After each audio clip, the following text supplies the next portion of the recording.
انسان کا حسن یہ ہے کہ غلامی کے مقصد کو انسان سمجھے۔ ایک غلام کی زندگی آقا کے فیصلے کے مطابق ہی گزرتی ہے۔ غلام کبھی اپنی مرضی اپنی خواہشات کی زندگی نہیں جیتا، اسی لیے آقا دو عالم صلی اللہ تعالیٰ علیہ وسلم کے غلاموں کا حال یہی تھا کہ پوری زندگی حضور کے غلاموں نے حضور کی غلامی کے لیے ہی اپنے آپ کو وقف کیا، تو اللہ تبارک و تعالیٰ نے اس کی بنیاد پہ یہ فیصلے ان کے لیے کیے۔ اب غور کریں، جب ہم حضور صلی اللہ تعالیٰ علیہ وسلم کی زندگی دیکھتے ہیں، پتہ چلتا ہے کہ حضور کی زندگی اتنی سادہ زندگی، اپنے غلاموں کے لیے حضور کا حال اور حضور کی محبت اپنے غلاموں کے لیے اتنی تھی۔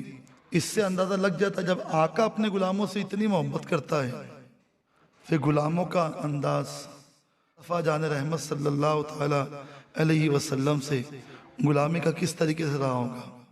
آج ہمارے تکبر کے بوتی ٹوٹتے نہیں ہیں، آج ہمارے حال یہ ہے کہ ہمارا نفس جو ہے وہ موٹا ہوتے جا رہا ہے۔ انسان اپنی خود کی فریب کاریوں کے اندر اس طریقے سے ملوث ہے کہ کوئی سمجھا بھی دے تو اس کے تکبر کے بت اس کے اندر کے معاملات ٹوٹتے ہوئے نظر نہیں آتے۔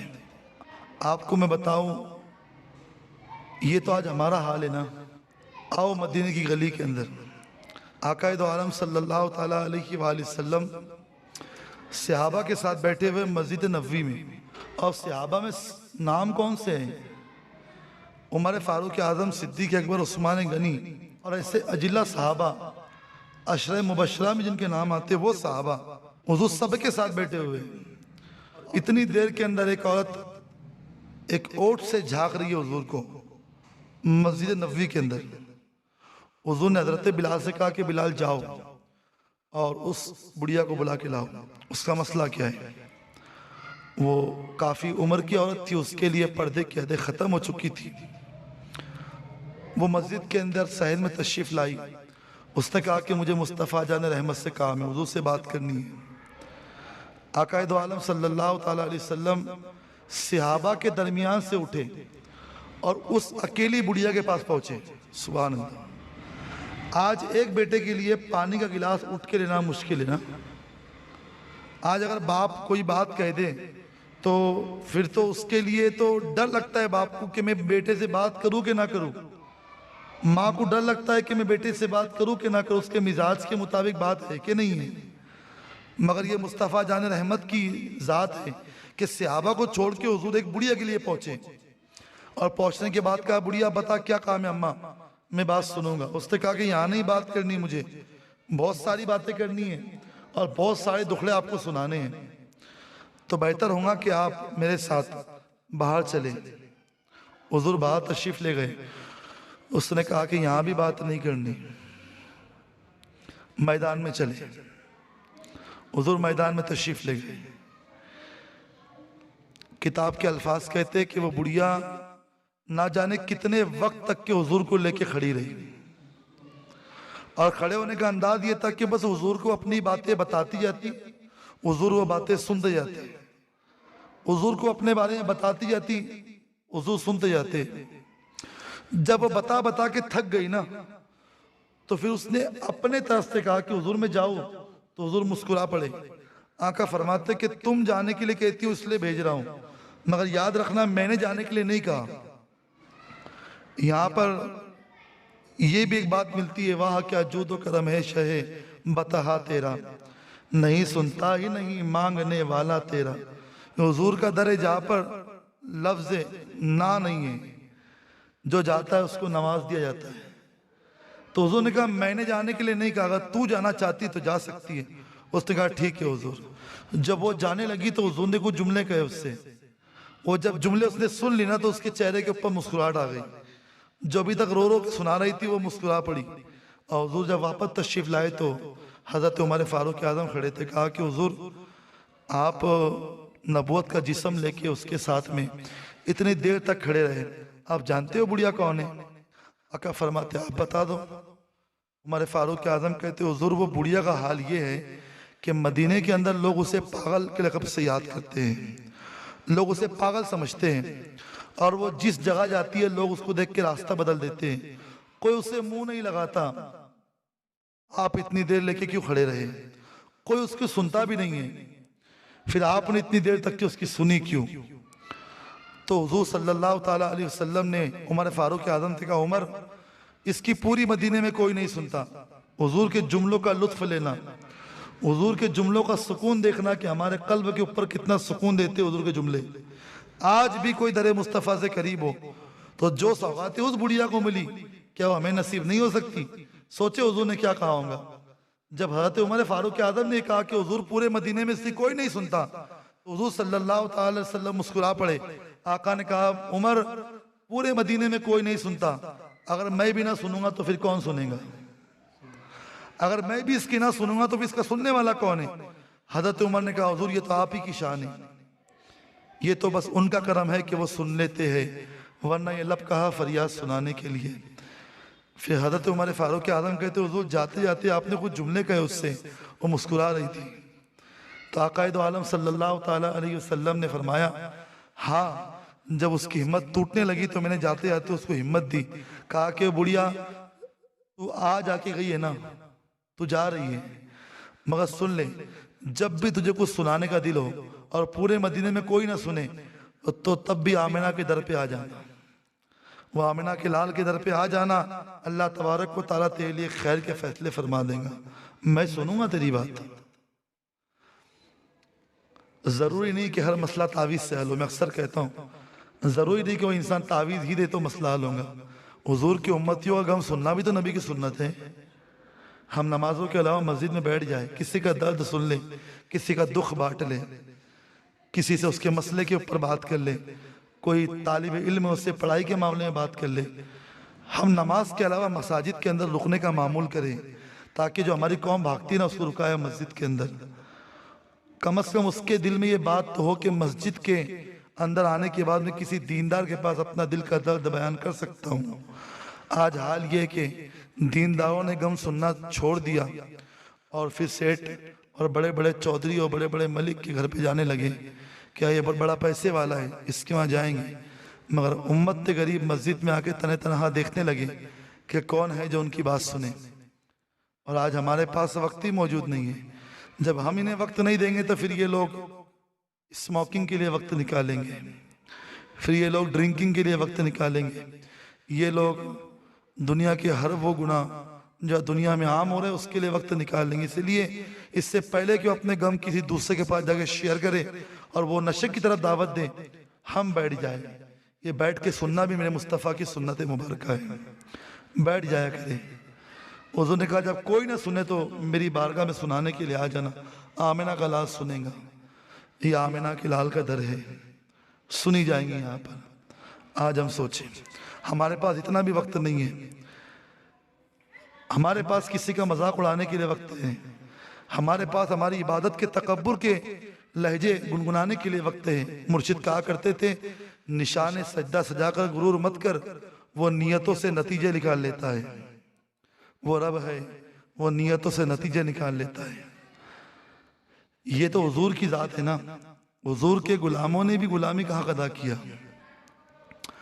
آؤ حضرت سرکار غوث پاک رضی اللہ تعالیٰ عنہ کی بارگاہ میں آتے ہیں.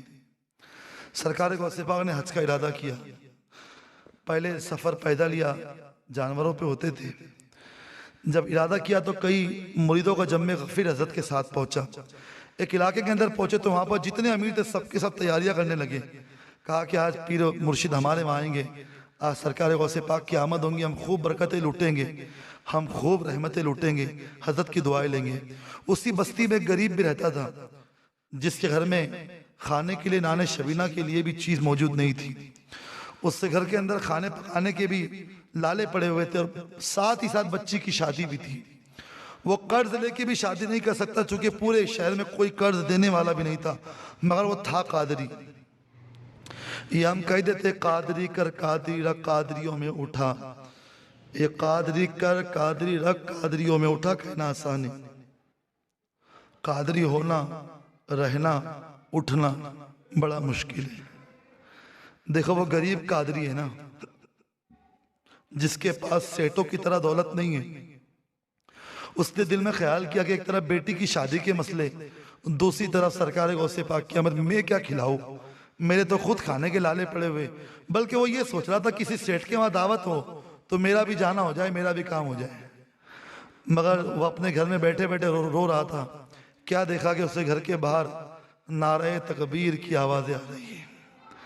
جب اس نے گھر کی دہلیز پہ قدم رکھا تو کیا دیکھتا ہے کہ پیر عبد القادر جیلانی دروازے پہ کھڑے۔ کہا کہ حضور میرے در پہ؟ کہا کہ آج تیرا مہمان بننے کے لیے آیا ہوں، آج تیرا مہمان بننے کے لیے آیا ہوں۔ اس کی آنکھ میں آنسو آ گئے، قدموں میں گر گیا۔ سرکار غوث پاک نے اٹھایا، کہا کہ چلو لنگر کی تیاری کرو۔ سبحان اللہ، بھوکے رہتے تھے، اوروں کو کھلا دیتے تھے۔ ہم کسی امیر کے وہاں جا کے اپنا پیٹ بھریں گے، اس سے بہتر ہے کہ آدھی روٹی کسی غریب کے وہاں بیٹھ کے کھا لیں تو شاید کہ اس کا دل خوش ہو جائے۔ ہاں، پرہیز کیا کرے۔ لنگر بناؤ، لنگر بننے لگے۔ لوگوں نے تحفے لانے شروع کیے۔ جو تحفے لاتا غوث پاک کو دیتا، غوث پاک گھر میں رکھ دیتے۔ جو تحفے آتے غوث پاک کو ملتے، غوث پاک گھر میں رکھ دیتے۔ لنگر چلا، دسترخوان بچھے، لوگوں نے کھائے۔ وہ دل ہی دل میں رونے لگا کہ سرکار غوث پاک نے اس غریب کو مشہور کر دیا۔ سبحان اللہ، غوث پاک میرے وہاں پہ رکے، مشہور کر دیا۔ الحمدللہ الحمدللہ، یہ تیرا کرم ہے یا غوث کہ بنا لیا ہے اپنا۔ کہا مجھ سا یہ کمینہ، کہا سلسلہ تمہارا۔ کہا کہ حضور کرم ہو گیا آپ کا، آپ نے مجھے اپنا بنا لیا۔ الحمدللہ، دل ہی دل میں سوچ رہا ہے کہ حضور نے مشہور بھی کر دیا، گھر میں کھانے کے لیے بھی دے دیا، لنگر بھی لٹا دیا، اور میری تو بات بن گئی ہے۔ اسی لیے کسی کہنے والے نے کہا نا، کوئی سلیقہ ہے آرزو کا، نہ بندگی میری بندگی ہے، یہ سب تمہارا کرم ہے آقا کہ بات اب تک بنی ہوئی ہے۔ یہ بات جن کی بنتی ہے نا، بڑے فیصلے ہوتے ہیں۔ پھر کسی کا احسان کیوں اٹھائے، کسی کو حالات کیوں بتائے، تم ہی سے مانگو گے تم ہی دو گے، اور تمہاری ہی در سے لو لگی ہے۔ جب جانے کا وقت آیا نا، صبح کے وقت، سرکار غوث پاک اس کے دروازے پہ کھڑے ہوئے، اس کو سینے سے لگایا اور کہا جا رہا ہوں، مگر یہ تو بتا تیری بیٹی کی شادی ہے نا۔ سبحان اللہ، تو شادی کے لیے پریشان تھا نا، دیکھ جتنا کچھ چاہیے تھا راتوں رات جمع کروا دیا، سکون سے شادی کر لینا۔ سبحان اللہ، کیا شان ہے غوث پاک کی۔ یہ حضور کی سنتوں تو سیکھا تب جائے غوث اعظم بنے۔ آج تو ہمارا حال یہ ہے کہ ہم صرف نام کے قادری ہیں، نہ ہمیں عاجزی ہے، نہ انکساری ہے، نہ خاک ساری ہے، نہ ہمارے اندر تقوی ہے، نہ خود کو گرانے کی صلاحیت ہے۔ اسی لیے کسی کہنے والے نے یہ بڑی خوب بات کہی ہے کہ ہر شخص اپنے آپ میں عمدہ مثال تھا، میں خوش ہوا خود کو خطاوار دیکھ کر۔ لوگ ہر اپنے آپ کے اندر اپنے اپنی وصف رکھتے ہیں، میں کوئی نیچے گرنے تیار ہی نہیں ہے۔ مرشد کہا کرتے تھے کہ سنگ مرمر پہ چلنے سے بہتر ہے کہ زمین کے اوپر چلو، زمین پہ چلنے والا کبھی پھسلتا نہیں ہے۔ سنگ مرمر پہ چلنے والوں کے پھسلنے کے خدشات بہت زیادہ ہوتے ہیں، اس لیے میرے غوث زمین پہ بیٹھ کے آسمانوں کی بات کرتے تھے، اللہ نے وہ شان بخشی تھی۔ اسی لیے آج بہت ضروری ہے کہ حضور کا وصف ہمارے اندر موجود ہو، اس کا صدقہ ہمارے اندر موجود ہو، حضور کے اوصاف کا صدقہ لوگ ہمارے اندر دیکھیں، ورنہ یاد رکھے زندگی ہماری نکل رہی ہے، نہ جانے کب مکمل ہو جائے۔ اس سے بہتر ہے کہ ہم لوگوں کو محبتیں بانٹیں۔ بہت نفرتیں ہو گئی، اب محبتیں بانٹنے کا وقت ہے، ورنہ یاد رکھنا یہ دل کا میل اگر دل کے میل کے ساتھ گیا تو پھر ہمارے پاس بچے گا کچھ نہیں۔ اس لیے ضروری ہے کہ آج ہم اس بات کی طرف توجہ دیں۔ ایک بزرگ تھے، اپنے بیٹے کے ساتھ میں تہجد کے وقت اٹھے تو بیٹے نے بستی کو دیکھتے ہوئے کہا کہ ابو دیکھو نا، پوری بستی تہجد کے وقت سوئی ہوئی ہے، کتنے غفلت والے لوگ ہیں۔ والد محترم بڑے اللہ والے پائے کے بزرگ تھے، یہ نہیں کہا کہ بیٹے ہاں دیکھو ہم کتنے بڑے تہجد گزارے، آج تو ہمارے قصیدے ختم نہیں ہوتے نا، آج تو ہماری غلامی غوث اعظم کے تعلق سے کچھ بھی سندیں موجود نہیں ہیں، آج ہمارے قصیدے پہ قصیدے ہیں، مگر وہ اللہ والے اتنا چھپاتے تھے خود کو، کہتے کہ بیٹے تو اٹھ کے بستی والوں کے سونے کو دیکھ رہا ہے، بہتر یہ ہوتا تو بھی سویا ہوا رہتا، تو نے اٹھنے کے بعد بھی بستی والوں کے عیبوں کو دیکھا، تو نے اٹھنے کے بعد بھی بستی والوں کے سونے کو دیکھا، کاش کہ تو بھی سویا ہوا رہتا اور تو بھی تہجد نہ پڑھتا۔ اگر تجھے تہجد پڑھنی چپ چاپ پڑھ لے، یہ تیرا عمل ہے، تو بستی والوں کے لیے کچھ مت کہے، یہ ان کے عمل ہے کہ وہ سو رہے ہیں۔ دعا کرے کہ اللہ تبارک و تعالی ہمارے دلوں کے اندر محبتوں کے فیصلے عطا فرمائے، ہمارے دلوں سے تکبر ریاکاری کو اللہ تبارک و تعالیٰ دور فرمائے، ورنہ یاد رکھے پھر ہم تو آخر میں یہ کہہ کے گزر جاتے ہیں کہ زمانہ سن رہا تھا بڑے شوق سے، ہم ہی سو گئے داستہ کہتے کہتے، ممکن نہیں ہے مجھ سے یہ طرز منافقت، دنیا تیرے مزاج کا بندہ نہیں ہوں میں، دعا ہے کہ اللہ تعالیٰ عمل کرنے اور اسے عام کرنے کی سعادت نصیب فرمائے۔ استغفر اللہ ربی من کل ذنب واتوب الیہ، لا الہ الا اللہ محمد رسول اللہ صلی اللہ علیہ وسلم۔